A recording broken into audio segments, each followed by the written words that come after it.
Hola, vamos a ver todos los errores y mentiras en Chespirito, sin querer queriendo, del Remember Random. La serie Chespirito sin querer queriendo atrapó la atención de mucha gente en Latinoamérica al ir abordando varios de los puntos más importantes en la vida de Roberto Gómez Bolaños, permitiéndonos conocer la serie de eventos y decisiones que lo llevaron a crear algunos de los programas más populares del continente, pero también los costos que tuvo esa fama, tanto en la relación con el querido grupo de actores que trabajó con él, así como en su vida familiar. A pesar de ciertos problemas de estructura en que saltan de una época a otra pudiendo desorientar y confundir, o el sesgo evidente que hay hacia ciertos personajes, la serie de todas maneras está muy bien hecha, con momentos divertidos y apasionantes, además de dar un vistazo muy Ahí se parece muchísimo a como era cuando joven. humanizante a la figura del llamado supercomediante, que en su momento fue responsable del programa número 1 de la televisión humorística. Pero saben que miente bastante, ¿verdad?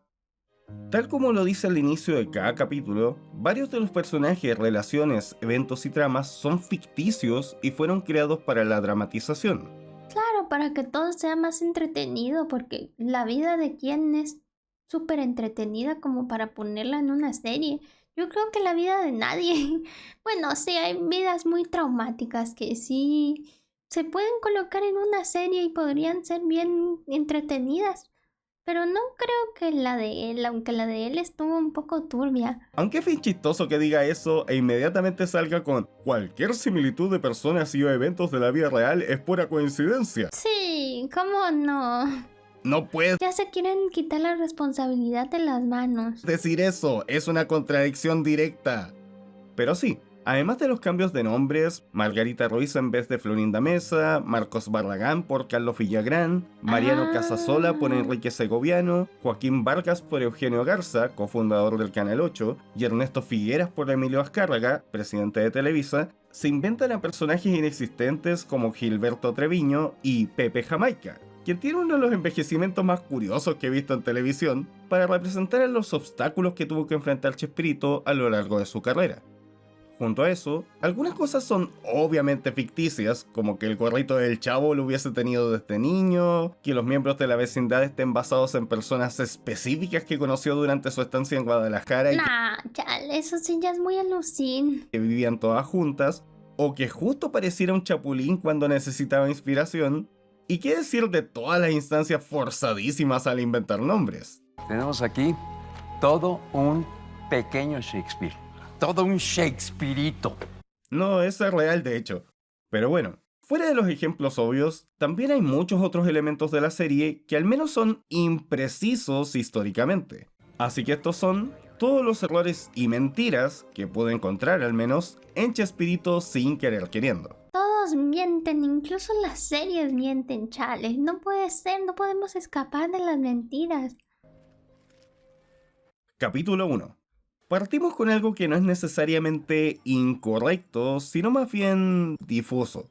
Estas escenas representan el tiempo que pasó Roberto en La Consolidada, una fábrica de artículos de acero que fue su último trabajo antes de entrar a Darcy, la agencia de publicidad donde daría sus primeros pasos en el mundo creativo.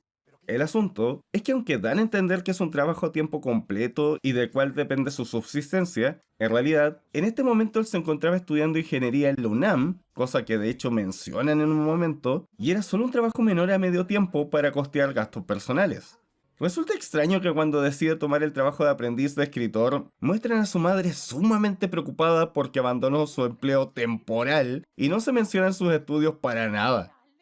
Pensando en eso, la verdad él tuvo muchísima suerte al poder dejar estudios que no le interesaban y rápidamente encontrar un empleo en algo más cercano a su verdadera vocación, ya que en la actualidad, el decidir correctamente tus estudios puede llegar a ser mucho más importante, sobre todo si necesitas encontrar empleo pronto. Regresando a la serie, el cómo conoce a Graciela también es dudoso. Por una parte, se nos da a entender que ella ya lo conocía a él y al Club de los Aracuanes de mucho antes, pero múltiples fuentes, incluidas declaraciones de ella misma, denotan que realmente se conocieron en una fiesta en Colonia del Valle, a la cual Graciela fue invitada por uno de sus primos, el que también era parte del club en conjunto a Chespirito. Vaya, y bailando así la conquistó. Chale, yo creo que se conquista fácil esa minita entonces. Oh, y algo que no se menciona, probablemente porque al día de hoy se siente muy incómodo, es que cuando Roberto la conoce, él tenía 22 años, mientras ella solo 15. No, chale, turbio, muy turbio. Lo que para ser justos era considerado Chale, 7 años. bastante No normal es mucho, pero igual es una minita ilegal. en esa época, pregúntale a sus abuelos, pero no deja de ser incómodo. También nos dan a entender que ella trabajaba en una zapatería, mientras según Chespirito, cuando la conoció, ella ya llevaba tiempo trabajando en un banco, donde él asume Ah, mira eso, chale, lo cambian todo. que ella debe haber mentido respecto a su edad. Algo que sí Vaya, es un vaya. error y mucho más grave, porque tristemente lo repiten a lo largo de toda la serie. Lo ponen aquí mucho más dramático, trabajando en algo mucho, no sé si un poco peor, tal vez. Es que señalan el viaje a Acapulco como ocurrió en el 78, cuando realmente se filmó y transmitió originalmente en el 77. Mucha gente suele confundirse porque la retransmisión de esos episodios, que son los únicos disponibles al día de hoy, fueron usados como cierre de temporada al año siguiente, pero hubiese esperado una mayor precisión histórica de esta serie biográfica. El momento en que muestran dos filas, una larga para los aprendices a productor y otra más corta para los aprendices a escritor, no está incorrecta, pero parece implicar que lo que Roberto verdaderamente buscaba era el ser escritor, cuando según él, en realidad eligió la fila de escritores simplemente porque era más corta. ¿Qué? ¿Qué? Así, decisión de random. Algo que sí es un error directo es que nos muestran a Viruta Capulina celebrando 200 episodios de su programa de radio Cómicos y Canciones en el 59, pasando a la televisión recién al año siguiente. Incluso implican que fue por sugerencia de Roberto, quien definitivamente no tenía poder para tomar esa clase de decisiones. En realidad, el programa pasó a la televisión en el 56, o sea, 4 años antes, con su primera película Ah, juntos como dupla cómica siendo Se lo chupó la bruja, del 58.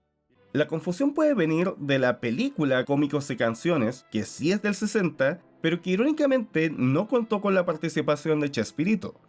Más curioso es que en el capítulo siguiente nos muestran que ya estaban siendo filmados para la televisión en el 59. Capítulo 2. Hablando de eso, al inicio del capítulo nos muestran que 9 años después, o sea, en el 68, estaba ocurriendo un quiebre personal y profesional entre Viruta y Capulina, quienes ya no se soportaban y tenían constantes uy, miren eso nada más. peleas en el set. Esto realmente ocurrió en el 67, un año antes, ya que para el 68 Bueno, chale, igual, ¿por qué tan estricto con los años?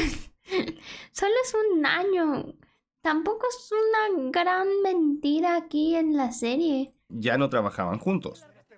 Y un momento curioso es que nos muestran a Capulina directamente menospreciando a Chespirito y hasta agrediéndolo físicamente, cuando la relación entre los dos fue históricamente de mucha cordialidad y aprecio. Oh, no, chale, claro, necesitaban algo de drama ahí, mucho drama, mejor dicho.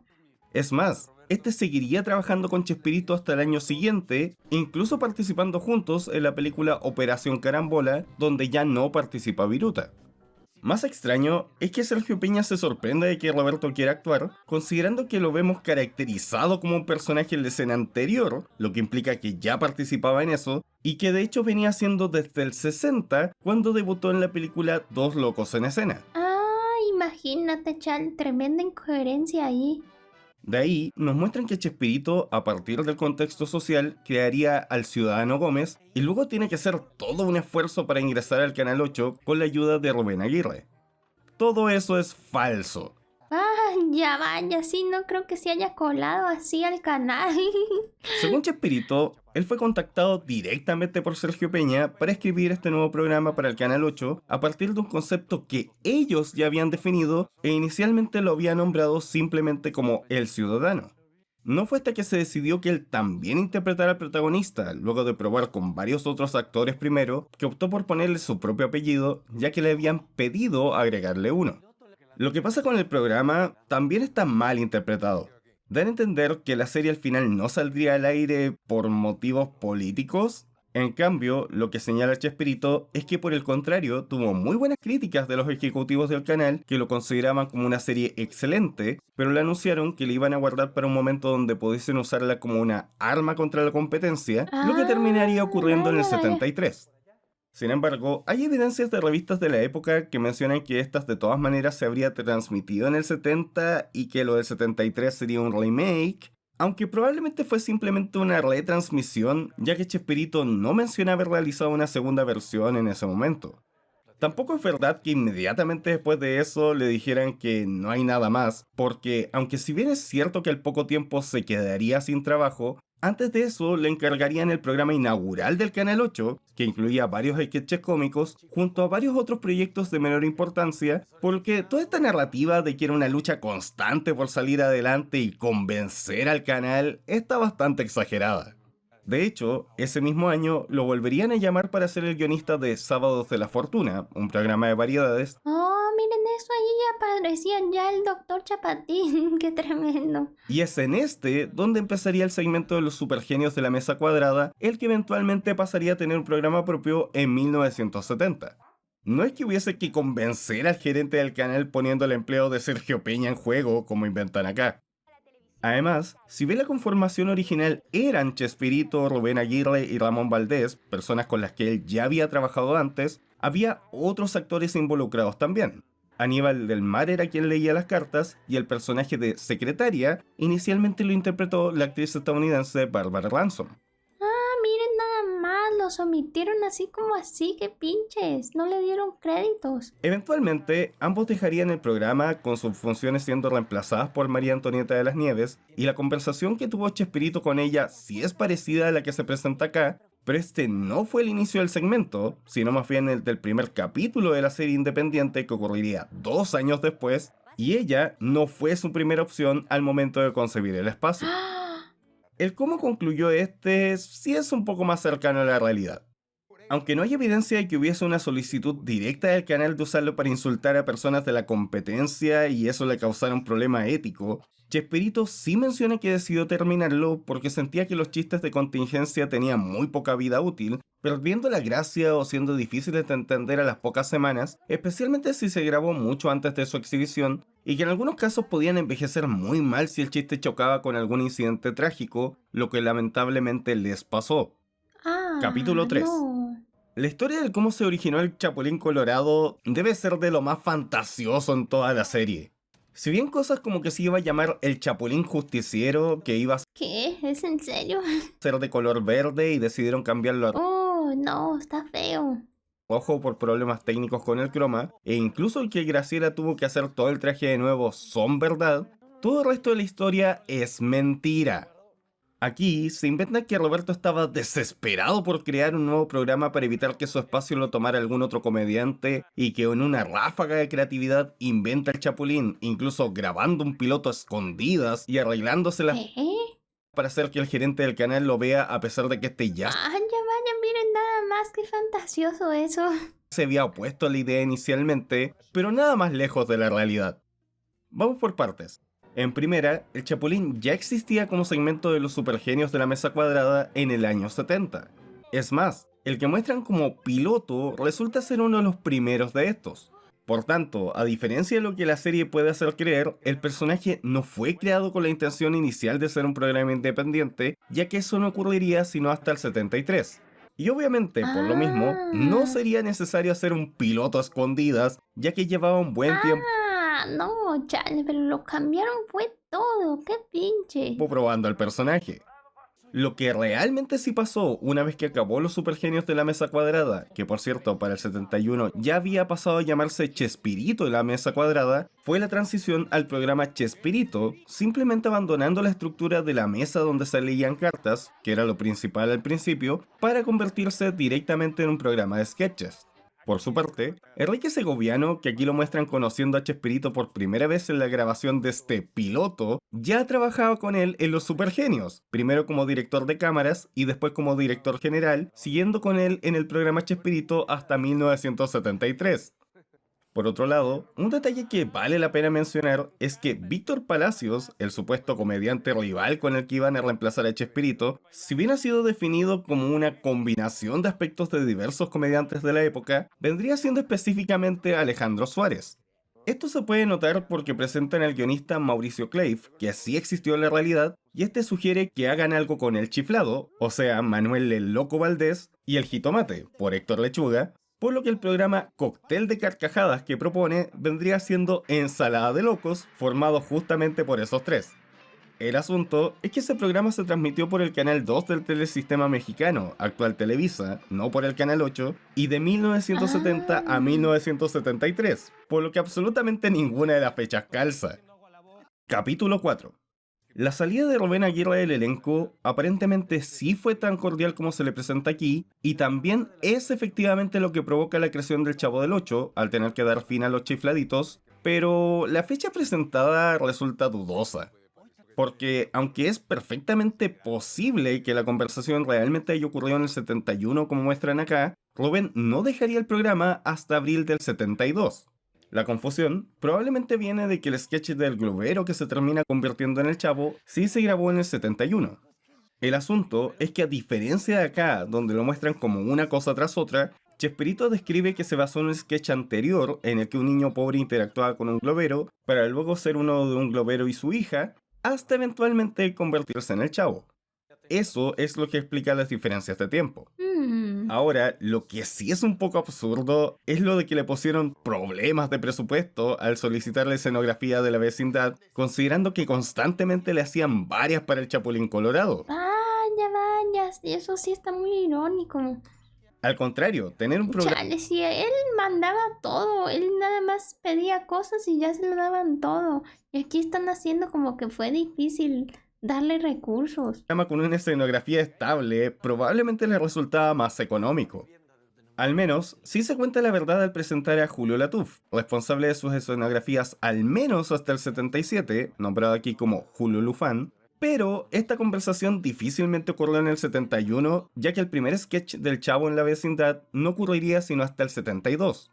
Oh, y el famoso barril del Chavo, que aquí presentan como algo que pensó desde el inicio, no Ujú. será Ahora incluido que... sino hasta la serie independiente en el 73. Otro resultado de este enredo de fechas es que aquí nos introducen al personaje de Eduardo de la Torre, que en realidad es Carlos Eduardo de la Torre, como el productor que debería intentar controlar a Chespirito para que no se salga de los presupuestos, pero él ya trabajaba en el programa Chespirito en el 71 desde antes de la creación del Chavo. La elección del elenco también está un tanto alterada. En efecto, Chespirito conoce a Carlos Villagrán en una fiesta de Rubén Aguirre y se basa en su gesto de inflar los cachetes para la creación de Kiko, pero lo añade a su elenco en el 71, es decir, antes de la creación del Chavo, y aunque no era actor de profesión, tal como lo mencionan en la serie, él ya llevaba actuando desde el 68, justamente con Rubén Aguirre en el programa El Club del Shorty y en el Club de los Millonarios. Así que desconocido por completo no era. De paso, lo de la abuelita llamada Quetaque en realidad se llamaba Lo Lamento, que tiene más Lo lamento, suena mucho mejor incluso. sentido.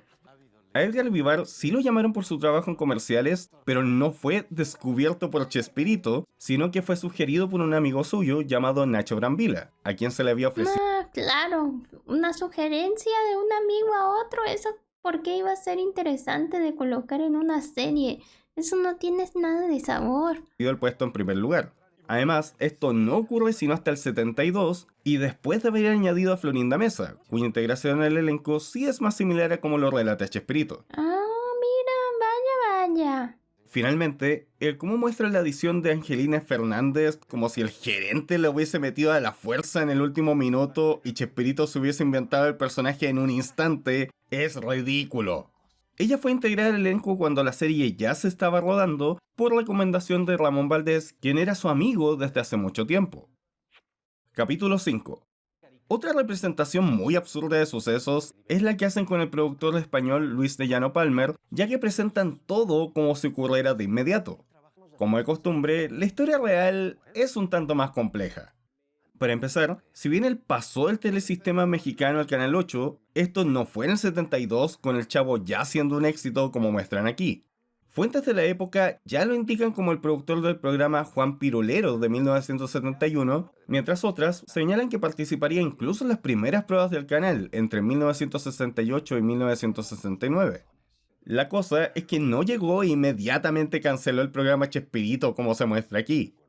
Es más, Aunque nuevamente es posible que la decisión se haya tomado en el 72, la finalización del programa Chespirito para ser reemplazado por los programas independientes del Chavo del Ocho, el Chapulín Colorado y el Ciudadano Gómez no ocurriría sino hasta el 73.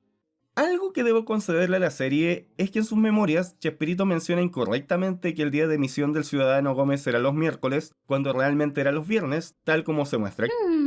Vaya, vaya. Bueno, pero pequeños detallitos, tampoco es como que sea la gran mentira. Reitero, chale, esos detallitos de tiempo tampoco afectan mucho, pero yo creo que los detalles que sí afectan son los otros. La forma en la que ocurrieron los sucesos. Ahí sí ya deja mucho que desear la serie. Aquí. Sin embargo, esa serie no fue añadida a la programación inmediatamente con las otras, que empezaron en febrero, sino en marzo debido al éxito que tuvieron, y esto no fue producción de nuevos episodios, sino simplemente exhibir los 13 que ya se habían grabado en el 70. El resto de la historia, con Emilio Azcárraga Milmo intentando convencerlo de irse al telesistema mexicano, las negociaciones y la respuesta final de Chespirito, aparentemente sí ocurrieron más o menos como se les muestra en la serie, incluyendo la adquisición del Canal 8, con la única diferencia siendo que el proceso de fusión empezó en noviembre del 72, concretándose en la formación de Televisa en enero del 73. Aunque claro, difícilmente la razón principal fuera por no poder llevarse a Chespirito. Lo más probable es que haya sido debido a que ambas señales estaban enfrentando problemas económicos y fusionarse era lo más rentable, siendo solo posible, tal como lo muestra la serie, tras la muerte de Emilio Azcárraga Vidurreta, fundador del telesistema mexicano, quien se oponía a la alianza. Un elemento que me había estado saltando desde el primer capítulo y debo mencionar aquí es que nos muestran a Carlos Villagrán acompañado de varios productores venezolanos en el viaje a Acapulco, presumiblemente para afinar detalles de su futuro proyecto en solitario. No existe ninguna evidencia de esto, y sería bastante absurdo que llevara gente externa exactamente al mismo hotel a vista y paciencia de todos, por lo que parece haber sido incluido únicamente para hacerlo quedar mal, ya que estos lo abandonan al final del capítulo. Chale, pero están colocando mucho a este personaje como alguien malo o al que le pasan las tragedias, pobre. La verdad es que según Chespirito, Villagrán conversa en privado con él sobre abandonar Ay, imagínate eso nada más. Vaya, vaya. Lo tenían que poner a él como víctima en la serie, si no, no iba a ser sabrosa. el grupo a finales del 77, o sea, después del viaje a Acapulco y la visita a Chile, pero no lo concretaría sino hasta inicios del 79 y no trabajaría en la televisión venezolana hasta 1981, es decir, más de 2 años después, debutando en el programa El Niño de Papel, luego de un paso por Argentina en el 80 con el show de Carlos Villagrán. Esto parece provenir de un supuesto veto que habría puesto Televisa a cualquier canal que decidiera trabajar con él, que en su momento Villagrán acusa al propio Chespirito de haber mandatado, donde se les amenazaba de no tener posibilidad de transmitir sus programas, por lo que solo la cadena venezolana RCTV decide aceptarlo y permitirle la producción de varias series. Finalmente, para jugar con el concepto de la lealtad, incluyen entre todo esto la separación de Francisco Gómez Bolaños, el hermano mayor de Roberto, que según este realmente ocurrió 2 años antes, en 1970. Capítulo 6. La salida de María Antonieta de las Nieves del elenco en el 73 es mostrada únicamente como que no deseaba que solo la asociaran a la Chilindrina, sin mencionar que uno de los motivos principales era que en ese momento estaba embarazada, incluso Ah, vaya, vaya. ¿Por qué no contaron eso? Eso también tenía algo de dramatismo. Eso no estaba mal para la serie.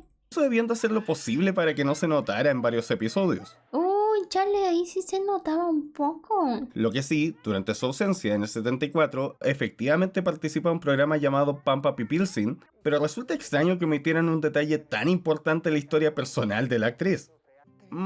Sí, la verdad que sí. Un bebé es algo demasiado importante en la vida de alguien, chale.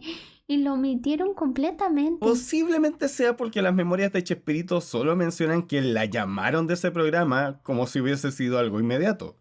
Por cierto, la visita a Nicaragua, que aquí se presenta como inmediata a su salida, no ocurriría sino hasta el 74, aunque supongo que es posible que la conversación entre ella y Chespirito haya ocurrido en ese año cuando decidió no volver inmediatamente tras el nacimiento de su hijo Gabriel. Mucho menos creíble es lo que nos muestran que ocurre en la gira. Para empezar, no tendría ningún sentido que Azcárraga les enviara un representante de su disquera mientras están en el extranjero, porque sería un gasto innecesario al no poder adelantar casi nada de trabajo allí. Pero la disquera Fontana, aquí nombrada como Musicana, que es la que publicó los discos de Chespirito, ni siquiera es propiedad de Televisa ni de Azcárraga, y peor aún, su primer disco no se lanzó hasta 1976, 2 años después del viaje a Nicaragua, cosa que incluso se muestra después. Es tal el desorden con las fechas que muestran el regreso de María Antonieta como ocurriendo en el 74, cuando no ocurre hasta el 75. Bueno, Charlie, un año y Nani. Vuelvo y digo, Charlie, solo un año. ¿Por qué sería tan importante? Por cierto, el drama de que la grabación del segundo disco coincidía con las vacaciones familiares a Puerto Vallarta es a lo menos dudoso, ya que ese en particular se grabó entre el 76 y el 77. Y la carátula que muestran como el segundo disco en realidad es una alusión al del primero. El segundo, que es donde participan los demás actores, es Así cantamos y vacilamos en la vecindad del Chavo. Extrañamente, luego sí vemos a una de las hijas de Chespirito con el disco correcto, pero en el año 76, no en el 77, que es cuando fue lanzado. Capítulo 7. La forma en que están estructurados todos sus eventos dan a entender que la gira por Sudamérica, y por tanto la primera infidelidad directa entre Uy, qué pinche. Roberto y Florinda Mesa ocurrieron antes del viaje a Acapulco, dando paso a una serie de dramas ahí. Pero es al revés. Las grabaciones en Acapulco ocurrieron en mayo del 77 y la visita a Chile, que según varias fuentes es cuando Florinda y Roberto se besan por primera No. vez, no sería sino hasta octubre. Por tanto, todo eso genera un contraste entre la bella escena final en la playa, mientras que en la realidad, tanto el grupo como la vida familiar de Roberto se estaban desmoronando, con la pobre Graciela llorando desconsoladamente. Ay, Charlie, pobre. No pasó así. Ay, Charlie, pero igual así se ve más chévere. Eso es puro dramatismo ficticio. Capítulo 8. La idea de hacer una película del Chavo no ocurrió como lo presentan acá. Según Chespirito, Televisa quería realizar su primera producción cinematográfica y lo propusieron que fuese el protagonista, dejándole decidir la temática. Es ahí donde descarta al Chavo por el formato y al Chapulín por los costos que implicaría, y se decide por hacer el chanfle.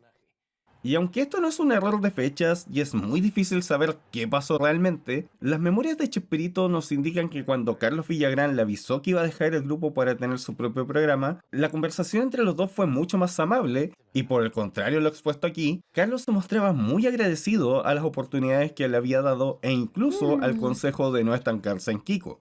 Por cierto, tengo un canal principal donde hago directos todos los días. Síganme también por allá, me encuentran como Kiria VTuber.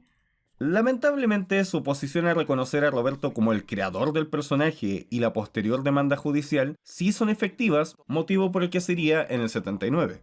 Por su parte, Ramón Valdés no se retira del elenco hasta ese mismo año, el 79, y no se une inmediatamente a Villagrán como indican acá, sino que acepta una muy lucrativa oferta de un circo con el cual le haría Mira, pues ya le hubieran retratado esto no estaba nada mal para el drama de la serie. tours por toda Latinoamérica para luego regresar en el 81.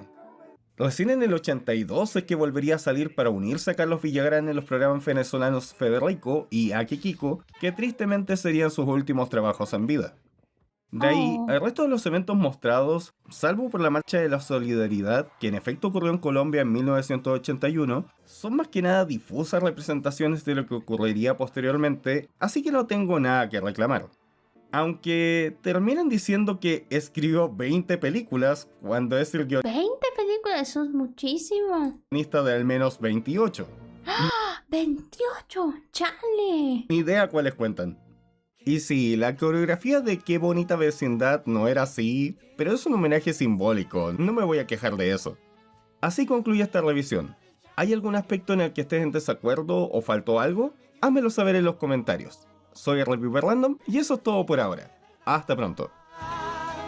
Bueno, lo único en lo que no estoy tan de acuerdo es en las fechas, que pues creo que no es tan importante que se considere tanto esas fechas. Tenía que ser el Chavo del 8. Déjenme saber aquí abajo en los comentarios qué les ha parecido el video. Les agradecería mucho si dejaran aquí su like, se suscribieran y activaran la campanita. Nos vemos. Bye bye.